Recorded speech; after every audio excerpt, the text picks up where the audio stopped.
Балалар, бүгінгі сабағымызды бастаймыз. Сабағымызды бастамас бұрын топқа бөлініп алайық.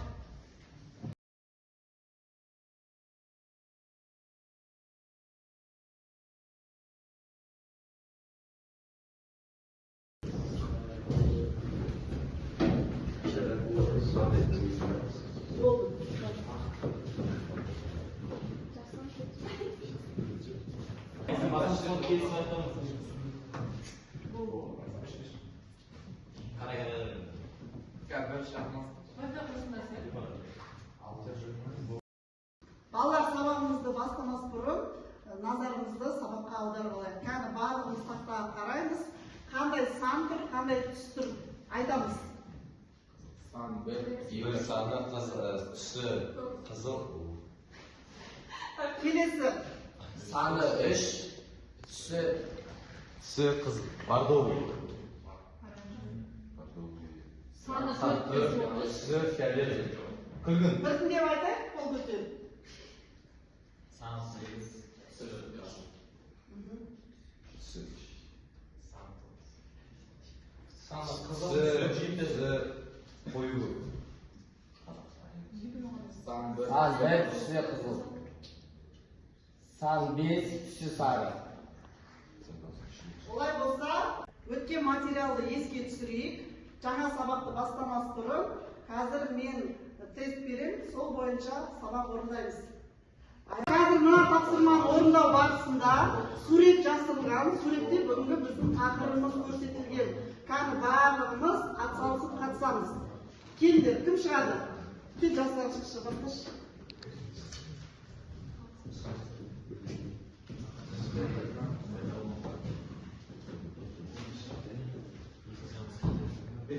Параграф ретінде көрсетеді.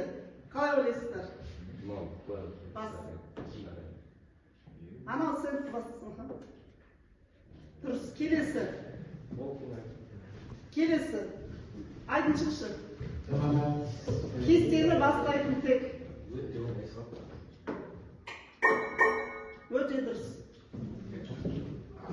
Келесі. Абылай кел.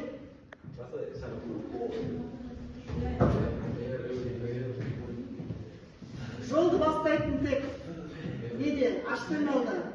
Тексеру дұрыс. Өте дұрыс.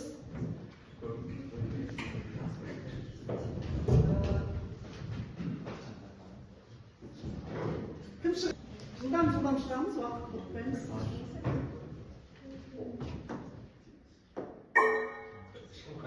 Ержан. Тақырып қосатын тек. Тақырып.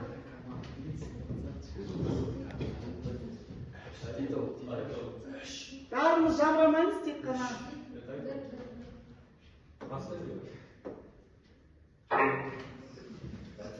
Келесі. Мына жерде кестеде нені қосады? Өткен сабақта біз кесте тақырыбын өткенбіз, аштырмауда кесте қосу.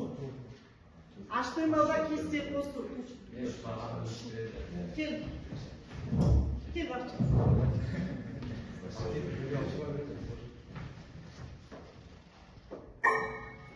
Дұрыс, өте жақсы. Келесі. Келесі. Кәусар, кел.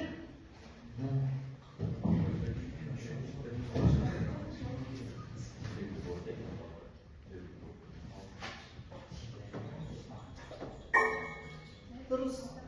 Өте жақсы. Келесі сұрақ. Іңкәр, кел. Кел.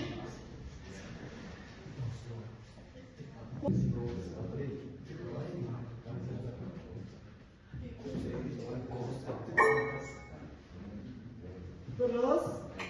9-шы сұрағымыз. Кім жауап береді? Береке, кел.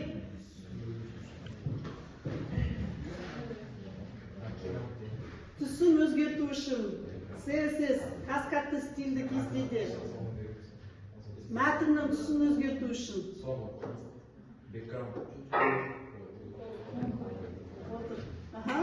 HTML элементтерінің түсін өзгертетін кассет. Жаңағы дұрыс жауабын көріңдер, олар өздерін білесіңдер. Түсті ағылшын тілінде не дейді? Кел, мұдалет. Фон өзгертетін, жаңа мәтіннің түсін етін. Енді фонның түсін өзгертетін.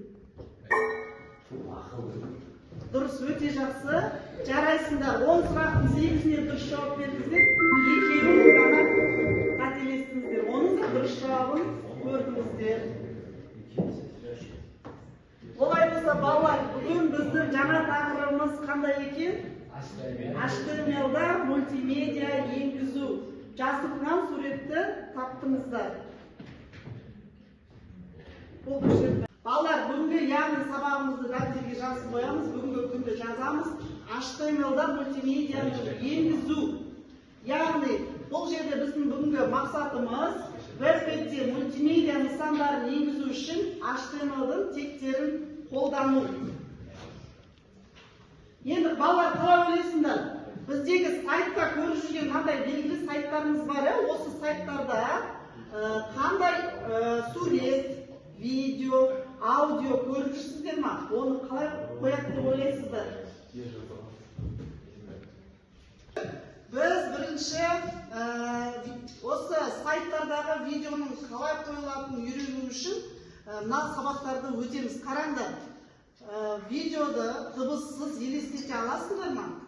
Өздерің көріп жүрген ютубты дыбыссыз, суретсіз, видеосыз сайттар қызық бола ма сендерге? Тек қана мәтін болып тұрса. Жасұлан, айтшы. Жоқ, бізде қазіргі сайттағы видеоларда көбінде өзіміз қолданатын әлеуметтік желілерде біз видеоларды ешқашан аудиосыз немесе видеосыз құр ақпарат ретінде қабылдай алмаймыз. Рахмет. Енді олай болса, қызықты әрі түсінікті, видеомен, аудио арқылы біздерге сайттар қызықты және түсінікті. Осы мынандай суреттерді сайтқа қалай қосады деп ойлайсыздар? Видеоны Word-та қойған сияқты қоя саламыз ба суреттерді? Немесе арнайы командалар керек па? Командалармен. Бүгін сол командалармен танысамыз балалар. Яғни дыбыс, бейне, сурет енгізуді үйренеміз. Жаңа командалар аудио, видео тектермен жұмыс жасаймыз. Сурет енгізуді үйренеміз. Жаңа командалар аудио, видео тектермен жұмыс жасаймыз. Балалар, бүгінгі сабақта өтетін тектеріміз жаңа тектерді. Яғни мультимедиа. Мультимедиа дегеніміз өзіңіз қалай түсінесіздер? Абылай, айтшы, мультимедиаға не жатады? Мультимедиаға сурет, дыбыс, бейнелер жатады. Өте жақсы, отыра ғой. Енді осы дыбыс, сурет, бейнені қою үшін HTML-да мынандай арнайы командалар керек екен. ING, аудио, видео. Яғни ING мен сурет қоямыз, аудио мен дыбыс қоямыз, видео мен бейне қояды екенбіз. Мысал ретінде мынандай команда тұр. Қараңдар, видео, CRK бізде жол, файлдың жолын көрсететін команда. Қандай файлды қоятынымызды немен көрсететкеніміз? CRK командасымен. Controls дегеніміз, яғни басқару батырмалары. Біздің мына жерде видеомызды қоятын ені мен биіктігін көрсетеді екенбіз. Аудионы қойышында дәл солай қараймыз. CRK, Music MP3, Controls, аудио деп қоямыз. Мына жерде қараймыз. Видео мен аудионың айырмашылығы неде? Мынау файлдың типінде, мынау видеомыз MP3 болса, файл қандай болады екен, аудио? MP3 болады екен. Яғни мынау ені биіктігі қандай балалар, біз кесте жұмыс жасағанда білеміз. Height, биіктігі. Өте жақсы. Жеке жұмыс жасаймыз, жеке жұмыстан не істейміз, қараймыз. Суретті сайтқа дұрыс орналастырамыз. Сайтқа қосқан дыбыс ойнатылуы керек, 1 балл болады. Сайтқа қосқан видео ойнатылуы керек. 1 балдан осы тапсырманы орындаған кезде 3 балл алып шығасыздар. Қазір мен сіздерге тапсырма беремін.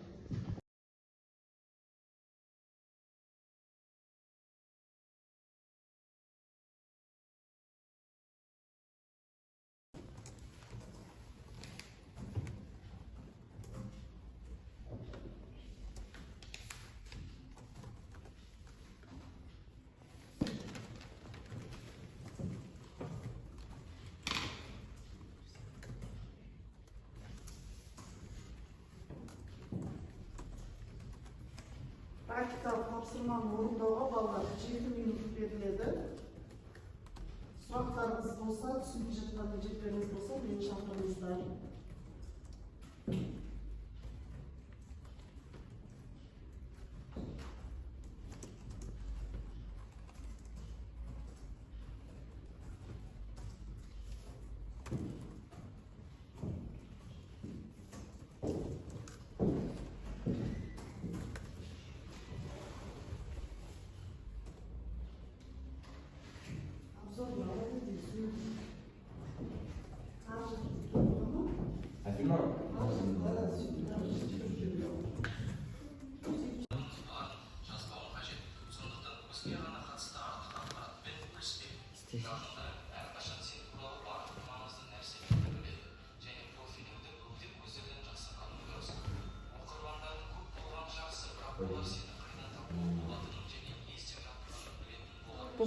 Қойшы мен көрейін, қатесі бар ма? Алып істей сал.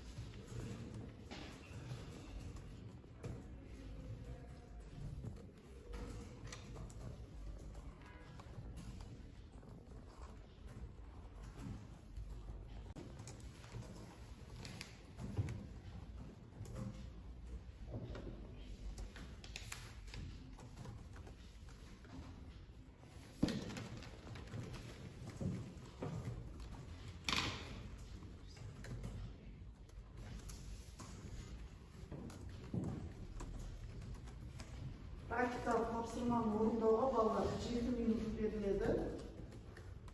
Сұрақтарыңыз болса, түсініп жатқан жердеріңіз болса, мені шақырыңыздар.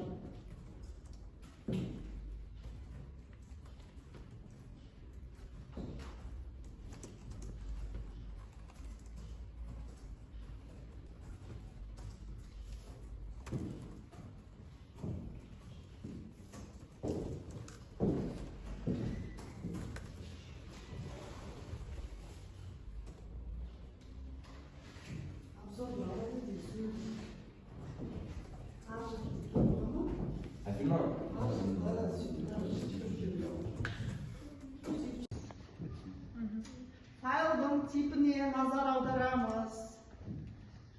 Және қандай командалармен жұмыс жасап отырмыз балалар? Сурет қоятын болсақ, суреттің аты керек, және биіктігі мен ені керек. Ал аудио қоятын болсақ, аудио ойнататын арнайы не керек? Автоплей контрольс керек. Видео қоятын болсақ, видеоны ойнататын автоплей керек оғанда арнайы плеері.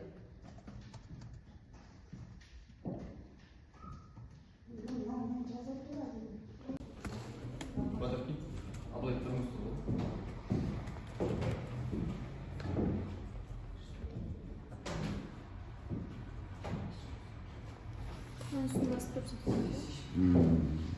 Сохранить как-то Арнайы не керек? Автоплей контрольс керек. Видео қоятын болсақ, видеоны ойнататын автоплей керек оғанда арнайы плеері.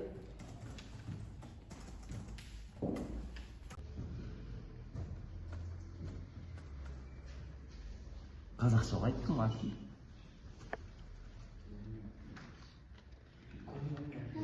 Кірмейді ақырына.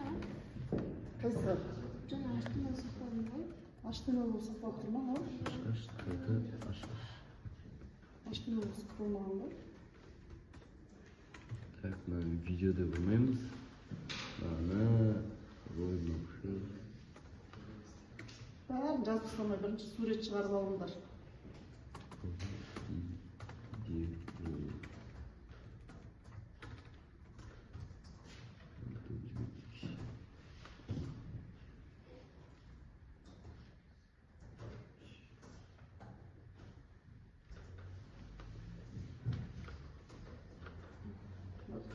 Психология Тақпашы. Все файл, астындағы текстовый файл деген болмыз. Жоқ, отправить как раз. Астындағы текстовый все файлы боласың да. Енді сохранить боласың. Дади.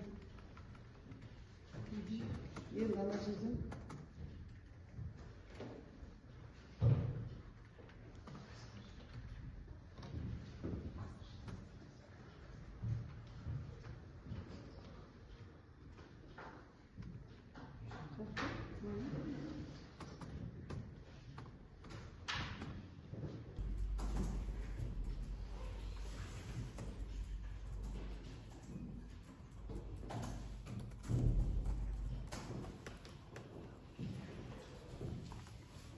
Сұрақтарыңыз болса, түсінбей жатқан жерлеріңіз болса, мені шақырыңыздар.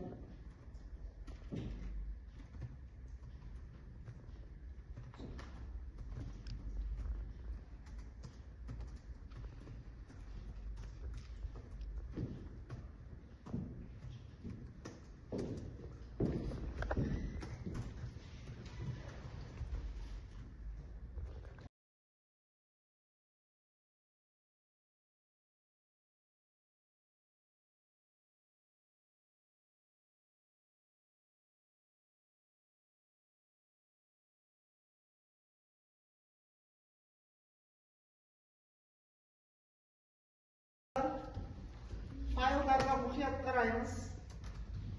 Файлдың атауын енгіземіз. Мен ана жерде сіздерге түсіндірген кезде файл атауын көрсеткен жоқпын. Өйткені әркімнің өзінің файлы әртүрлі атпен сақталған компьютерлеріңізде папкада. Сол көрсетілген файлды жазасыздар.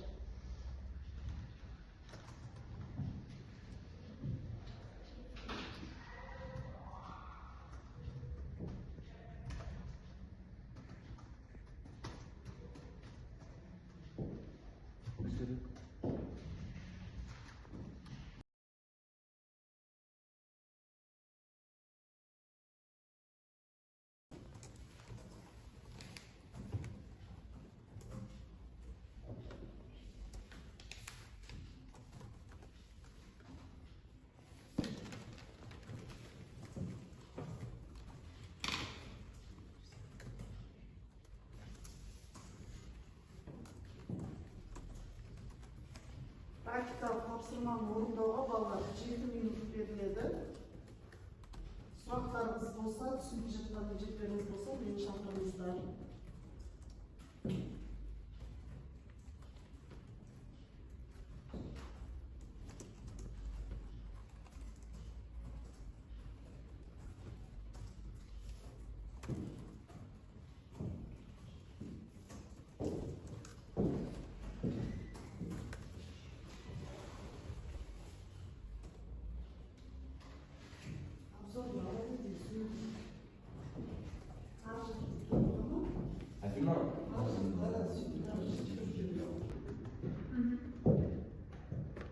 Сақтаған жерінде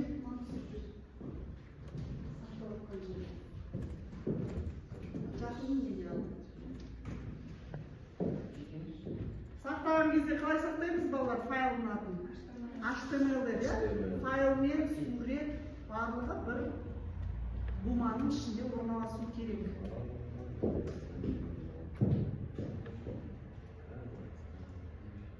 Осылар қойып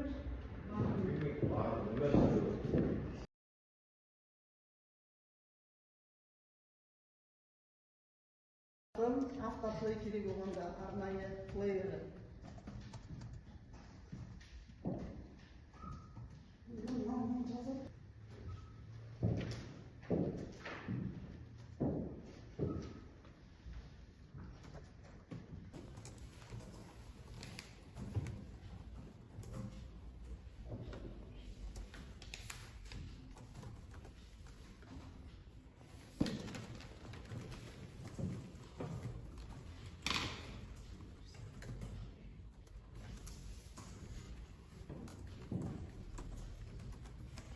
Практикалық тапсырманы орындауға балаларға 7 минут беріледі.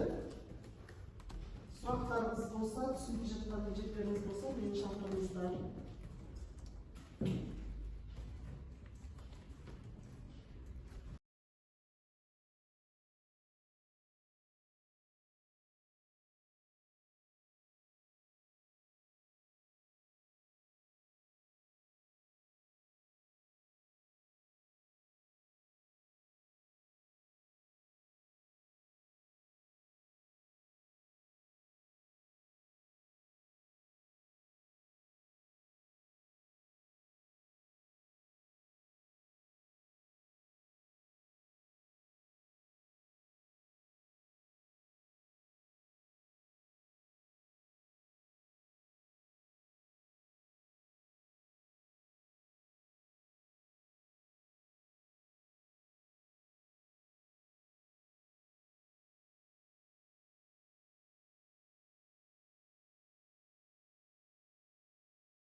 HTML'ді файлыңды аш та сол жерге сақта. Түсерін аш.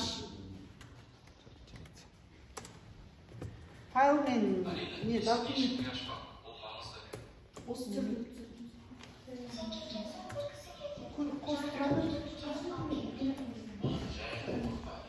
Жасқан видеом ашты ма? Видео не туралы екен? Қойылған видеоны кішкене тыңдаңдар.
Öne vereceğiz canım.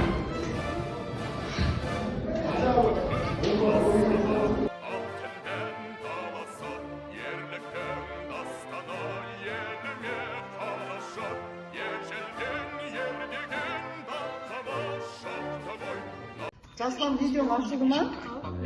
Видео не туралы екен? Атын жазасың, .html. Қойылған видеоны кішкене тыңдаңдар. Мағынасы қандай екен көріңдер. Мына сурет шығарып жатсың ба? Алина, есікті ешкімге ашпа, бұл маңызды. Сен кеткен соң бір кісі келді. Жарықтың түбіртегін ал келін дейді. Болды, жарайды, қорықпа, Алина. Үйде жалғыз боламын деп ешкімге айтпап едім. Үйде жалғыз боламын деп әлеуметтік желіде Инстаграмда жазғаным есіме түсті. Солай істеуге бола ма екен? Жаман адамдар біліп, жаман бірдеңе ұшырап қалуы мүмкін ғой. Желіде тағы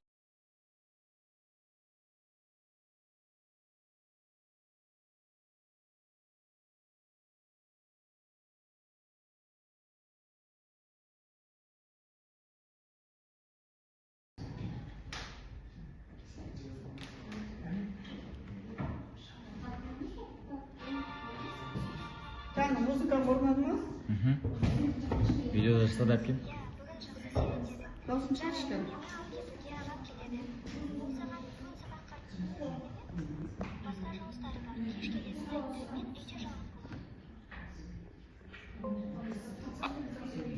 Алина, есікті ешкімге ашпа, бұл маңызды. Бұл қандай видео екен? Бұл балалардың қауіпсіздігі туралы айтылған видео. Қауіпсіздік туралы айтылған видео не? Өте жақсы. Алина, есікті ешкімге ашпа, бұл маңызды. Видеоны өшіреміз. Қандай тектерді қолдандың? Мен бастапқы тектерді HTML, hate, body және оның ішіндегі title, тақырып қою және img сурет қою, аудионы мәтінді қойды және видеоны қойдым, видео тегімен. Видео мен аудиолардың типтары қандай? img бізде сурет болып болады, ал аудио дегеніміз аудио мәтін, видео Жоқ, дегеніміз... типтары қандай файлдар? Қанша файл қойдың? 3 файлды қойдым. 2JPEG ол біздің суретіміз, KZMP3 дегеніміз біздің аудиомыз, және Vivo MP4 дегеніміз біздің видео. MP3, MP3 және JPEG файлдарының типтерін қолдандыңыз, е? Иә. Басылман олмаңыз балдар, бұл жерде 3 балл. Әр топ дұрыс жауап берсеңдер, жылдан қанша тапсырмасын орынданды. Қазір мен сіздерге 3 тапсырма беремін. Топ бойынша тапсырма орындаймыз. Әрқайсының өзінің тобына тапсырма беремін.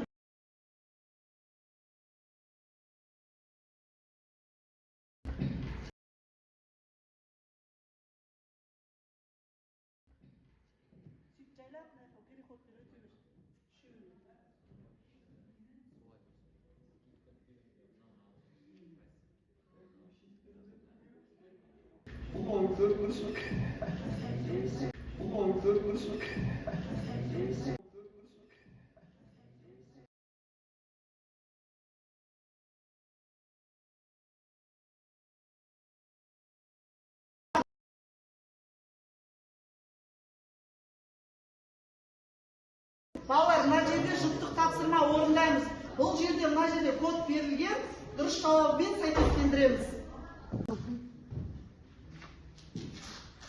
Бағалауларыңды дескриптор көрсетілген, дескриптор бойынша бағалауларыңды қойып шығасыңдар. Бірінші тапсырма бойынша 3 балл, екінші тапсырма бойынша 3 балл, үшінші тапсырма бойынша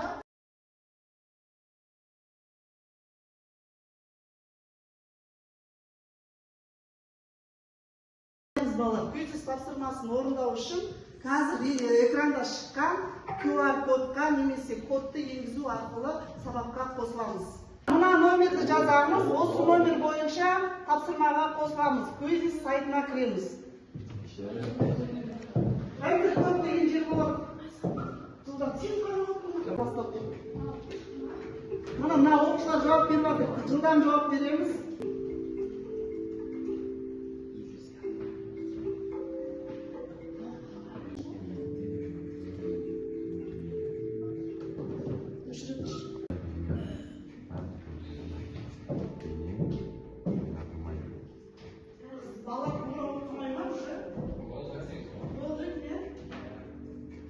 Машаллах.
Балалар, міне сендер бүгінгі сабақ бойынша осындай көрсеткіш көрсетіп отырсыңдар. Мысалға мына жерде Абылай қанша сұрақтан қателестің? 4 сұрақтан қателесті. Міне өздеріңіз қарап отырсыздар, үйде жақсылап осы тақырыпты меңгеру керексіздер.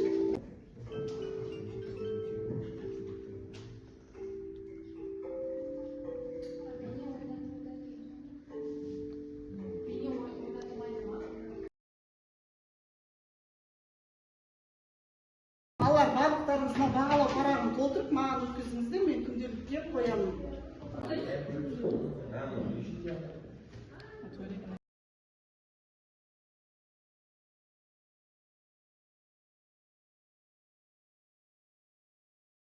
Жалғыз бар, балалар.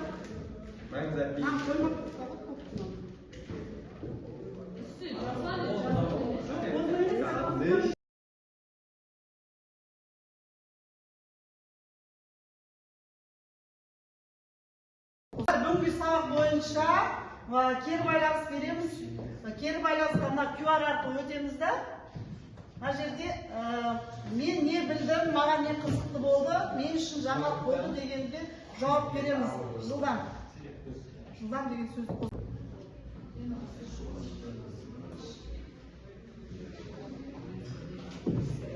Балалар, міне мынандай бүгін кері байланыс беріпсіздер. Кәні оқыңдаршы, кім өзінің жазғанын оқиды?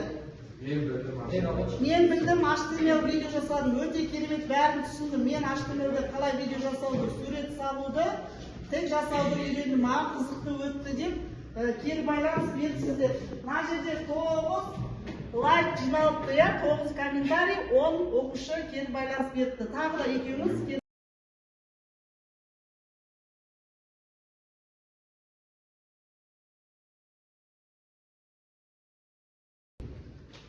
Балалар, бүгінгі сабаққа қатысқандарына рахмет. Үй тапсырмасын келесі сабаққа орындап келіңіздер.